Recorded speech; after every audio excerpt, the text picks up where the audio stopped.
Hello friends. बहुत सारे बच्चों में ऐसा देखा जाता है कि उनको मिर्गी का झटका आ रहा है। बहुत सारे पेशेंट अभी दिख रहे हैं। कई पेशेंट में, कई बच्चों में मिर्गी के झटके के साथ मेंटल रिटार्डेशन होता है। कई पेशेंट को सेरेब्रल पाल्सी के बाद भी एपिलेप्सी आना चालू हो जाता है, यानी कि मिर्गी आना, झटके आना। तो उसका कारण कौन-कौन से होते हैं? उसको ट्रीटमेंट कैसी की जाती है? इसी के बारे में हम डिस्कस करने वाले हैं। तो देखिए, बच्चों में जो एपिलेप्सी होती है, उसका कारण कई कारण जो है, इसको जेनेटिक कारण बोला जाता है, जो आनुवंशिक होते हैं। कुछ कारण ऐसे हैं जिसको मेडिकली इडियोपैथिक बोलते हैं, जिसका कारण अभी तक मेडिकल साइंस को पता नहीं है। कई सारे कारण अगर इंडिया में अगर हम देखें, तो जनरली अगर बच्चों में अगर बर्थ के टाइम पे अगर कोई ब्रेन को इंजरी हो गई हो, यानी कि जो ऑक्सीजन सप्लाई अगर ब्रेन का कम हो गया हो उस टाइम, जिसको हाइपोक्सिक ब्रेन इंजरी ऐसा बोला जाता है, तो उसकी वजह से भी एपिलेप्सी या मिर्गी आना चालू हो सकता है। कई प्रकार के इन्फेक्शंस होते हैं, जैसे ट्यूबरकुलोसिस हो गया, पेशेंट को टीबी हो गया, उसके बाद अगर वो टीबी अगर ब्रेन में अगर जाए, तो भी एपिलेप्सी आना चालू हो सकता है। उसके बाद एक बीमारी है जिसको सिस्टिसर्कोसिस बोला जाता है। ये भी बीमारी ऐसी है कि जिसमें अगर अनहाइजीनिक अगर फूड हम कंज्यूम करते हैं, तो उसके बाद वो जो पैरासाइट होता है वो ब्रेन में तो जगह बना लेता है। उसके बाद सिस्ट वहाँ पे फॉर्म होते हैं। उसके बाद से एपिलेप्सी आना स्टार्ट हो सकता है। तो एपिलेप्सी है क्या? तो जनरली जो एपिलेप्सी है, वो पिछले वीडियो में भी हमने डिस्कस किया था कि एक जो हमारे ब्रेन की जो कोशिकाएं होती है, जिसको न्यूरॉन्स बोला जाता है। जो न्यूरॉन्स का फंक्शन होता है कि इंफॉर्मेशन को ट्रांसमिट करना। अगर वो ट्रांसमिट करते समय वहाँ पे इलेक्ट्रिकल एक्टिविटी जनरेट होती है। अगर ये इलेक्ट्रिकल एक्टिविटी अगर ज़्यादा मात्रा में अगर वहाँ पे न्यूरॉन्स में अगर ट्रांसमिट हो रही है, वो हम जो कारण बताए उसकी वजह से, तो उसको उस टाइम पेशेंट को एपिलेप्सी का झटका या मिर्गी का झटका आ सकता है। तो डेफिनेटली देयर हैज बीन बहुत सारे ऐसे बच्चे हैं जो ऑटिज्म है, एडीएचडी है।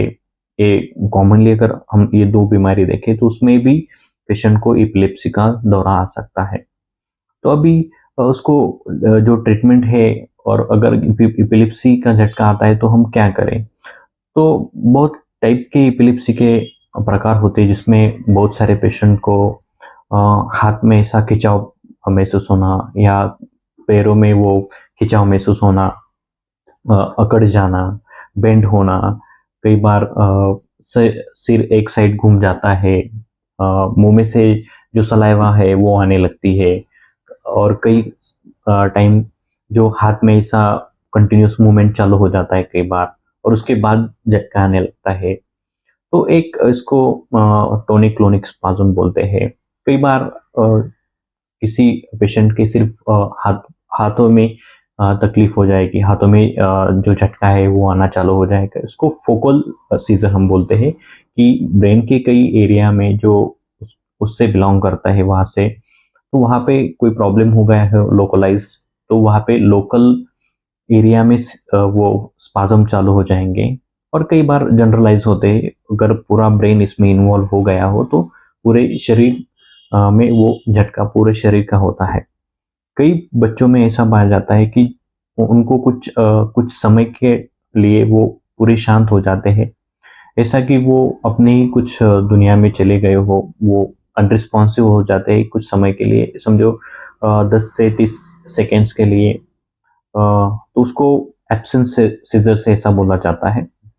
बहुत सारे पेशेंट में एपिलेप्सी आने के बाद बहुत सारे जो इनवॉलंटरी यूरिनेशन है, पेशाब कर जाना, स्टूल पास हो जाना, या कई बार कई पेशेंट में डिसोरिएंटेशन भी हो सकता है। मेंटली वो अनस्टेबल हो जाता है कुछ समय के लिए, और बहुत सारी थकान उनको महसूस होती है, क्योंकि वो जो इलेक्ट्रिकल एक्टिविटी जो होती है अनसिंक्रोनमस, उसकी वजह से पूरी जो लिम्स होते हैं हमारे, जो हाथ है, पैर है, बॉडी है, वो पूरी पूरी एग्जॉस्ट हो जाती है। तो उस समय अगर किसी बच्चों को एपिलेप्सी हो रही हो, और एक जो रहेगा जिसको फेब्राइल कन्वर्जन ऐसा बोला जाता है, जो बहुत सारे बच्चों में है कि बुखार आ गया, उसके बाद से मिर्गी का झटका आना चालू हो गया, तो उसको फेब्राइल कन्वर्जेंस बोलते हैं। बाद में संभवतः उसको बाद में नहीं हो सकता, लेकिन कई बार वो एपिसोड्स आगे आने चालू रहते हैं। तो इन बच्चों में हम ट्रीटमेंट कौन सी करें? तो डेफिनेटली बहुत सारे पेशेंट्स हम देख रहे हैं कि वो एलोपैथिक मेडिसिन पे होते हैं, 2-2 या 3-3 मेडिसिन वो साथ में ले रहे होते हैं। कई बार बहुत बार 75% ऑफ केसेस में रिकवरी हो जाती है, लेकिन कई बार पेशेंट को बहुत दिन तक के लिए वो सालों से वो मेडिसिन कंटिन्यू रखना पड़ता है। लेकिन प्रॉब्लम ऐसा हो जाता है कि वो एज होता है बच्चों का, वो अगर स्कूल में है तो उनको उस टाइम एक्टिव रहना बहुत इंपॉर्टेंट होता है, क्योंकि अगर स्टडी हम कर रहे हैं तो हमारा जो ब्रेन है वो शार्प रहे। और जो मेडिसिन आप ले रहे हैं कन्वल्जन्स के लिए, एपिलेप्सी के लिए, वो अपने ब्रेन को शांत कर देते हैं, ट्रांक्विल कर देते हैं। तो सबसे बड़ा प्रॉब्लम वहाँ पे आ जाता है। तो उस टाइम हम क्या करें? क्योंकि बहुत सारे ऐसे बच्चे हैं कि जिनको एपिलेप्सी की मेडिसिन चालू है और वो सालों से वो मेडिसिन कंज्यूम कर रहे हैं, तो वो स्कूल में बहुत ड्राउजी हो जाते हैं, उनके जो स्कोर्स है वो बहुत ज़्यादा कम होने लगते हैं, शरीर बढ़ने लगता है, जो मेंटल एक्टिविटी होती है, वो एक्टिवनेस रहता है माइंड का, वो एक्टिवनेस बच्चों में नहीं रह पाता। तो उस टाइम हम क्या करें? तो होम्योपैथी में बहुत सारी ऐसी मेडिसिन है जो पूरे पेशेंट को स्टडी करके उनको पेशेंट को दी जाती है। तो उनमें रिकवरी बहुत अच्छी आने चालू हो जाती है। कई समय के बाद जो एलोपैथिक मेडिसिन चालू है वो भी हम बंद कर देते हैं, और जो एक्टिवनेस है ब्रेन की वो फिर से स्टिमुलेट करने में बहुत सारी ऐसे होम्योपैथिक मेडिसिन है, वो ब्रेन को एक्चुअल स्टिमुलेट करती है। जो पावर उस टाइम पेशेंट में जो कम हो गया हो उसको अराउज करने के लिए बहुत अच्छे से होम्योपैथी में वो हो सकता है। और उसके साथ जो अदर जो सिम्टम्स है, जैसे ऑटिज्म है, कई पेशेंट उनके ही विश्व में चले जाते हैं। किसी ने उसको बुलाया तो उनको वो रिस्पॉन्स नहीं करते। कई बच्चे होते हैं जो एडीएचडी के शिकार होते हैं, जिसमें वो ज़्यादा हाइपर एक्टिव होते हैं और स्कूल में उनका ध्यान नहीं होता। वो अपने ही दुनिया में व्यस्त होते हैं। तो उन बच्चों की भी साथ में एपिलेप्सी के साथ उसकी भी होम्योपैथी में ट्रीटमेंट साथ में हम चालू करते हैं, और रिकवरी बहुत अच्छे से आती है। और कुछ दिनों के बाद दोनों भी मेडिसिन टेपर किया जाता है। पहले वो एलोपैथी की बंद कर देते हैं, उसके बाद होम्योपैथी भी अगर रिकवरी अच्छी हो रही है तो हम डिसाइड करते हैं कि कितने दिन के लिए पेशेंट को मेडिसिन चालू रखनी है।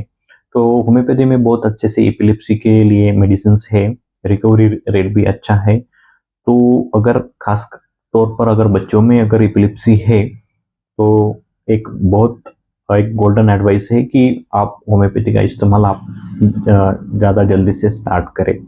सो I hope this video is helpful for you. So thank you so much.